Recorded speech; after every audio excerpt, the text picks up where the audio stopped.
Pwede magtrabaho muna ako, hindi ako mapagtrabaho eh. Diba?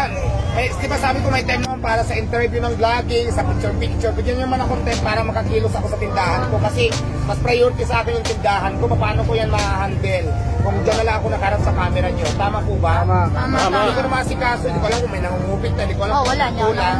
Kasi every time na pupunta ako dyan, wala, nandiyan na lang kayo. Gusto nyo, nakarap na lang ako sa camera nyo. Pag hindi ka napagbigyan, galit kayo. Sasabihin masamang ugali. Ay, nakapokus ako sa tindahan ko. Number 1 yan. Di ba po sana po maintindihan nyo ako. Maintindihan ko po kayo, support kayo, nagpapasalamat ako doon. Pero kailangan ko lang talaga konti pangunawa nyo. Yung effort yun na gusto tayo magpapicture. Pero kasi nga, sa camera na lang ko haharap, sa inyo na lang, wala na akong magagawa. Paano na yung tindahan ko? Sige nga. Wala, nadadami. Di ba? Yun lang naman yun, hindi naman siguro mahirap pakiusap. Magkano tayo, magtulungan, magpakisamahan. Kasi hindi naman pwede dyan na lang sa camera nyo, wala na akong magagawa. Kayo kikita kayo sa vlogging nyo, paano ako sa tindahan ko. Di ba? Kikita kayo ng reels nyo, kikita kayo sa lahat ng gusto nyo dyan. Wala naman akong pagkasalita nyo, pero sa akin lang naman, hindi naman ako ng time kasi parang hindi na normal para makapagtrabaho ako dito. Sobrang ano na eh, parang ano na eh. Di ba po? Nagninegosyo po ako. Sabi na siyang na ano eh.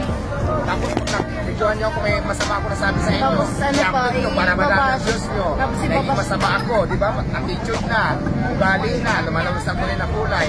Yan ang mga upload nyo, di ba? Kasi gusto nyo maraming Diyos para kumita kayo. Pero sana ako maintindihan nyo ako. Yun lang naman yan eh. Di ba tama ba? Yes, tama. Correct. Ano lumalabas sa Facebook ngayon pag hindi ko kayo pagbigyan? Lumalabas sa ugali, malaki ng ulo. Ngayon, nakikiusap na naman ko sa inyo, baka pwede pagbigyan nyo naman ko para magtrabaho. Yun lang naman eh. Katulad ngayon, nandito ko para ako nakakulong. Kasi pag lumabas ako dyan, nandyan kayo, hindi na ako makapagtrabaho. Para naman siyang ano, para siya nasa preso na yun. Tama yan. Kaya masasahod ako ay kasi kasuhin ko yung mga kulang dyan, yung tao ko naglabas ako. Kasi hindi ko magawa kasi nandyan kayo. Gusto nyo sa kamera na lang kayo lagi. Yun lang naman eh. Nagbibigay ako ng time para sa interview, para sa mga picture-picture. Pero bigyan naman ako ng oras para mapagtrabaho.